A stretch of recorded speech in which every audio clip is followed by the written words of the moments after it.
안철수와 안희정은 젊은 주자입니다. 50대입니다. 두 사람 얼굴만 보면 젊음을 느껴지니 대한민국 정치가 젊어져야 된다는 뜻에서 반가운 사람들입니다.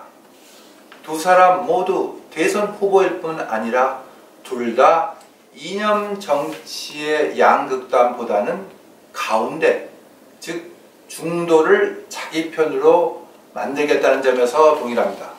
이른바 외연 확대라는 거죠. 안철수는 우쪽에서 외연을, 안희정은 좌쪽에서 외연을 확장하겠다고 언론에서 이야기합니다. 과연 출발점이 달랐을까요? 안철수가 우쪽에서 출발했다고 말하면 강남 좌파류에 속한 자신을 잘못 이해했다고 불만일 것입니다. 안희정이 좌쪽에서 출발했다고 말하면 자신은 한 번도 죄인 좌쪽이 인 적이 없었다고 화를 낼 겁니다. 분명 통수업에 철학 운운하면서 자신을 정당화할 것입니다. 이념의 잣대로 21세기의 정치를 보고 행하는 것이 과연 젊은 정치, 새로운 정치일까요? 한마디로 얼굴만 젊지 생각은 늙었습니다. 두 사람의 정치는 정말 엄청 늙었습니다. 낡은 정치라고 붙이기보다 늙은 정치라고 부르는 것이 맞습니다. 88 서울올림픽 직후 이념 정치는 막을 내렸습니다. 좌파 이념의 종주국 소련이란 사회주의 국가가 사라지면서 아예 이념 정치는 끝장난 것입니다. 20세기가 끝나면서 이념 정치는 막을 내렸습니다. 한국 정치에서도 이념 정치는 잠시 사라졌습니다. 특히 21세기에 돌입하며 일시 사라졌습니다. 당연한 추세입니다. 역사 대세입니다. 그런데 돌연 노무현 정권이 등장하면서 좌우 내지는 진보 보수의 대립 구조가 등장했습니다. 노 대통령이 진보 운운해서 집권했기 때문이 아닙니다. 호남을 의식한 노무현식 전략 때문입니다.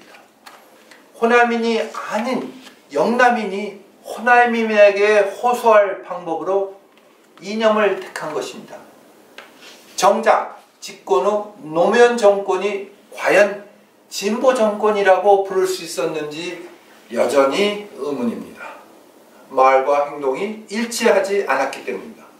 말은 진보, 행동은 보수로 완전히 달랐던 것입니다. 노 대통령은 과거의 지역 정치를 해소한다는 정당성은 확보했지만 돌연 이념의 깃발을 들며 21세기로 들어간 것입니다. 노무현 정권 이후 지난 15년간, 그러니까 3명의 대통령 임기 동안 그 같은 역주행은 계속됐습니다. 한국 정치는 퇴보한 것입니다. 아니, 늙어진 것입니다.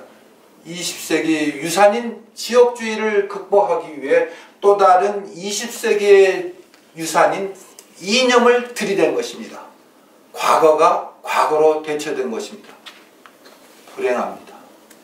우리에게 너무나 불행한 역사가 전개됐습니다. 젊은임이란, 새로움이란 기본 관행을 파괴하는 겁니다. 젊은 안철수와 젊은 안희정은 이념의 잣대에서 자신의 위치를 다르게 표기하고 이념 정치에서 탈출할 엄두를 전혀 내지 못합니다. 배짱이 없어서인가요? 아닙니다. 자신들에게 기득권이 이미 생긴 것이죠. 이미 기득권자가 되었기 때문이죠. 아웃사이더가 되어 도전하고 파괴할 젊음을 스스로 포기한 애늙은이가 된 것입니다. 정치적 애늙은이가요. 정치적 기득권자가 된 거죠. 그래서 이념의 정치에 포위된 것을 스스로 선택한 것입니다. 안희정과 안철수의 정치적 연령은 현재 노년입니다.